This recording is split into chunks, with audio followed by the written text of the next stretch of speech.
Ah, finally. I got myself some money to go out and grab a bite and get to watch a performance, as I do once every month. I hope it's Maroon 5, but maybe Adele. Now that would be better. Who the hell is this? Bruno Mars? Has he made music? He hasn't even put out an album yet. Come on now. Oh, right. He was on that song with B.O.B. and another one with Travis McCoy. Huh. That's odd. What's this? His EP? Is it for his first album?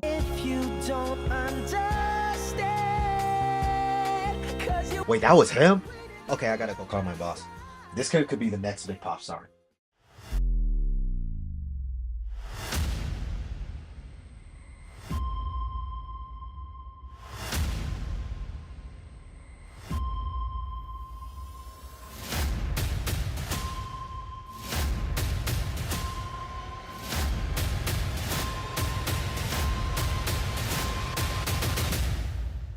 Yo, I got an EP out right now.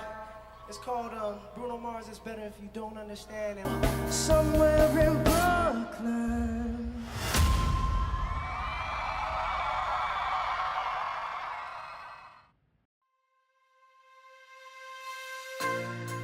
It's a nice town to be in Honolulu, Hawaii. It's even better to know that Pete Gene Hernandez was born here. Oh, who's that, you might ask? He's better known as Bruno Mars these days. But let me take you back to the beginning. You know, before his debut. It was worth a try.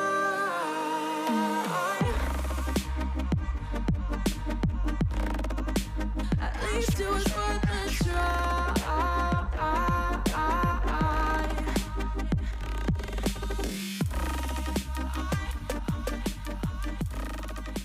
At least it was worth a try.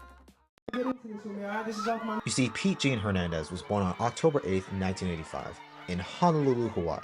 He basically grew up in a musical family, already dipping to rock and roll and starting to play instruments at a young age. Some of you may know that he was an Elvis Presley impersonator in his family's show. He would perform regularly and built serious stage chops from the age of 4 and onward. It wasn't until after high school when he moved to LA and started to chase his dreams. Soon after arriving in LA, he signed with Motown Records in 2004, which seems huge on paper, but it meant nothing. He didn't release any music under the label and was dropped within a year. Before he started making hits under his own name, Bruno Mars, he wrote and produced for other artists. Bruno teamed up with Philip Lawrence and Ari Levine to form the production and songwriting trio called the Smeezingtons. He stated that he only started writing songs, quote unquote, after moving to LA because in Hawaii he never had to. In LA, he realized he had to create songs the world wanted to hear rather than just performing them. During this time, he also performed cover songs around LA, a band called Sex Panther with Jeff Basker and his brother Eric Hernandez, which was key to honing his artistry and presence in the scene, not just in the recording rooms. He also signed a music publishing deal with producers Steve Lansday and Cameron Strang at Westside Independent in 2005, which was more about crafting songs than performing them. This period was important. He wasn't a star just yet, but he was building the foundational skills of a songwriter and producer, learning how to engineer hits, arranging vocals, and writing hooks. Bruno has expressed about the frustration of those early years in LA. Labels that kept rejecting his material, having to fight stereotypes and expectations, even being pitched as a Latin artist simply because of his background. But rather than conforming, he decided to double down on his writing and producing to prove his versatility. In the summer of 2009, Bruno and his collaborators Philip and Ari were booked for a week of writing sessions with Lupe Fiasco, B.O.B., and Travis McCoy. During those sessions, Bruno and Phil were just humming melodies and ideas around, and one of those ideas became the hook for Nothing on You. My time would be wasted, they got nothing on you. The trio laid down a scratch demo with Bruno singing on guitar that included the catchy hook. The track was then shaped further with B.O.B. writing his verses, turning it into a full song aimed at him. Bruno wasn't originally meant to sing on the song, but his hook performance was so compelling that Atlantic Records decided to keep his vocals on the final version. The track became a major hit on the charts, as it was one of the first time listeners outside the industry heard Bruno's voice, not just in his songwriting, and this got him into the public eye. In those same summer writing sessions, another song was also in development. It started from scratch, just Bruno's guitar and melody ideas before any verses were written. He came up with the hook and concept after a time in London, where he and Ari were trying to survive on a tiny budget while working on music. That experience sparked the mental image of wanting to be a billionaire, the opening line of the hook on the song. I better prepare for when I'm a billionaire. Travie McCoy would eventually write his rap verses around Bruno and the team's chorus concepts, making it a collaborative track. Initially, McCoy wasn't sure the song was right during the economic recession at the time, but he later embraced it and helped me finish it. So yes, Bruno was truly making a name for himself by collaborating with other artists, providing hooks and melodies. The result of those two major hits that Bruno was a part of, it changed how labels saw him and created demand for him as a performer rather than just a songwriter. The timing for his debut would be played out strategically. After those two massive hits, Atlantic and Elektra Records, Bruno's labels, approached the trio with the idea of a full solo album. Initially, they had a 6-month window to create it, but industry changes compressed that down to about 1 month to finish everything. Bruno would later describe this period as intense and focused, with a lot of writing and production happening quickly to meet the deadline. There was an EP he released called It's Better If You Don't Understand. This project was treated as a teaser, as it gave listeners a first taste of his sound and built momentum to his solo debut. Which brings me to the album I will break down today and go over, Doo-Wops Hooligans, released in October 2010. The title of this album has been explained by Bruno himself. Doo-Wops is a nod to the classical doo-wop music his father introduced him to. It's a vocal style based rhythm and blues and rock and roll music that was very prominent in the 1950s and 60s. Hooligans represents Bruno's youthful, fun, and carefree side. The part of him that wants to dance, party, and mess around. He wanted to reflect those two sides of himself, being like the romantic,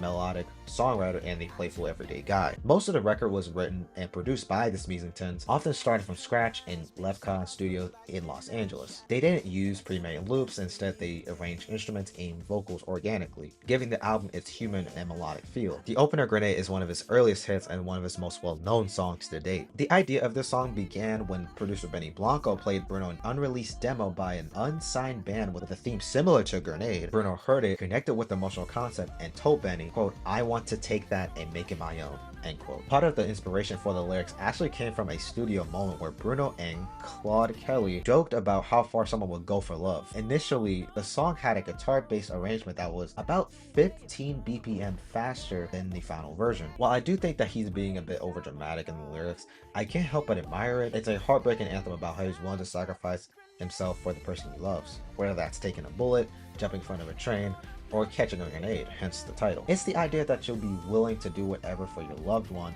but you'll receive nothing in return. The production is one of the few aspects of this song and the rest of this record that sounds somewhat dated. I mean, it has its something drive alongside keys until it picks up on the chorus with pulsating drums.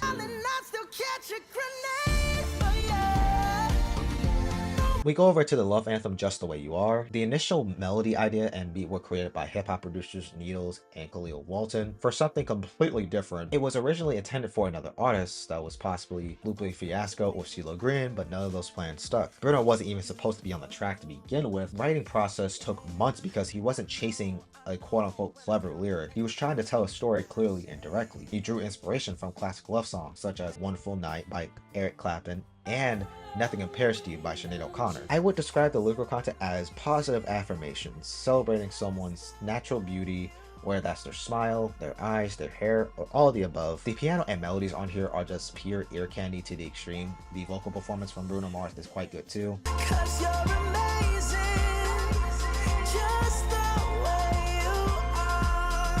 And for its time, I can see why it went #1, as it's very catchy to the ear. Our First Time is our first slow jam on the record. This began its life as early as a rough R&B demo around 2008 and was later modified and re-recorded with the Smeezingtons' new beat and production. It lays down a scene of these two people being very intimate who might do some naughty things in the bedroom. The narration takes the song slowly, giving it time for this couple to be vulnerable and playfully affectionate. It explores reggae infused with pop with an R&B edge, giving it those sensual grooves and perfect for the bedroom. Dwayne Super Dubs was also on production for this song and was responsible for those reggae sounds.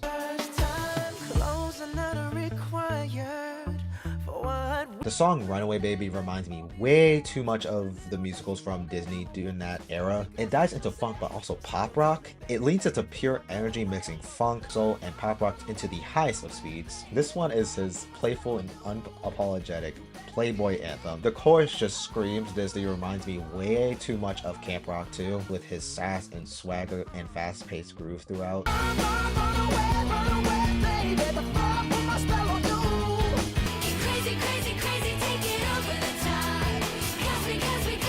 The police sirens are so on the fucking nose. It makes me laugh knowing that this sounds very fucking dated. We dive into the lane of Carefree Spirit on the Lazy song. This wasn't a song that came with the intention of becoming a hit. It came from feeling stuck. During the sessions for this album, him and his two other collaborators were trying to write something big, even quote unquote bigger than the Beatles according to Bruno. It was hours of frustration and creative burnout. Pretty much nothing was working. It wasn't until Bruno joked about not wanting to do anything at all, which was where the main theme of the song came from, as well as a Somali Canadian artist who was in the studio with them at the time, working on a different project. They jumped in and helped flesh out the idea. Now the song itself is all about embracing a whole day with sloth energy with no shame. He leads into cultural references like MTV, P90X workout DVDs, and the Dougie dance, which was a cultural dance for the ages if you remember. This song also explores in ska music, which is a very vibrant and danceable Jamaican music that blends Caribbean mento and calypso that actually laid down the foundation for rocksteady and reggae, which actually makes it work here too. I like how the guitar works as a spine for the rest of the production choices here. The music video also drives the point of the song home too.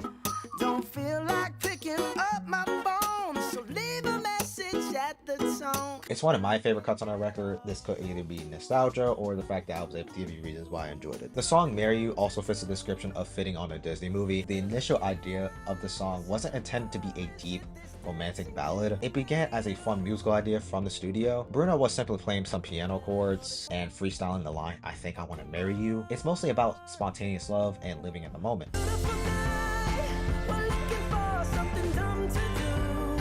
The bells in the back makes it sound so much like a Christmas tune. I didn't mind the backing vocals on the pre-chorus, making that build up to the chorus itself. The track makes marriage not something to be taken so seriously and frames it more about seizing the moment of loving someone, even if it's a little goofy. Talking to the Moon is the second vulnerable ballad and first power ballad on the record. This was not written to be on this album. In fact, it was one of the earliest songs Bruno Mars wrote for himself, emerging during the period when he was transitioning from writing for others into writing for himself. He began working on the lyrics at the piano, intuitively putting his feelings into the melody rather than following a formula. I would have said that this is a rehash of Grenade from the beginning, but this takes a different approach. Instead of taking sacrifices, he decides to carry his words to the person that he's lost or has been separated from, saying he's talking to the moon as a metaphor to take that angle. This track itself truly embraces R&B and soul, creating those somber and tender sounds alongside dreamy vocals from Bruno Mars. Every night I'm talking to the moon. Liquor Store Blues dashes to full reggae mode. That would be thanks to the vibes that Damian Marley gives off. The way Damian found his way onto the track is very interesting. Now, instead of recording Marley in person, Bruno recorded his part remotely after Damian's show in Washington. Marley laid down his vocal performance independently, then sent it in to be added to the track. So they did not meet at all until it was time for the music video shoot. The song itself, it's about feeling stuck in a frustrating life situation by escaping into drinking and distractions. The instrumentation is very laid back, giving it that mellow and slightly detached energy. Cops, I stand up to the big guys because the whole of them are sops all the time. In the rain or in the snow, In the rain or in the snow. got the funky flow. Count on Me has got to be the warmest acoustic leading track out of the bunch. This was one of the songs that was off of that EP I mentioned earlier before this album's release. While I do think it's a bit sappy and cliche in its writing material, I think the overall message rings true to some degree. It's a full-fledged friendship anthem full of reassurance and mutual support. There's a bit of folk music into this one, tropical pop as well. The vocal performance isn't too bold, however, it fits for an uplifting song like this. The Closer The Other Side would have to be my least favorite on the record, and that would have to be due to its features. I wasn't wowed by the inclusion of B.O.B. and CeeLo Green. While I get that the overall message is about crossing into unknown territory, most of the time I would forget that the song was even playing in the first place. It does go into some retro influences and combining it with soul and reggae, which was the only thing that was keeping it from being bland reggae wallpaper. This was another song from the EP that I mentioned. It was also written by a large writing team, which was part of what gives it a richer, more layered sound compared to the other song on this record. So did Bruno Mars give us a classic record with this one? Abso-fucking-lutely. Some of his best songs land here that I'm sure a lot of people come back to very often, even to this day, including myself. With all that being said, I do think that a lot of the material is dated. Given the year and era that this came from, It doesn't hold up in today's pop standards, at least in my opinion, though I do understand how much staying power it does have, especially with hits like Just the Way You Are. And I do think it stands on its own, and despite it being more mainstream, I was still able to find some of the underlying messages that the songs themselves were trying to convey. That's why I'll give this a B.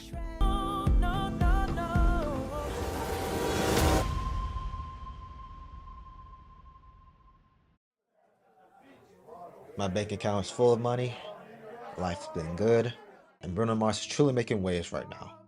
So yeah, that's all for now. As always, I'll see you on the next video.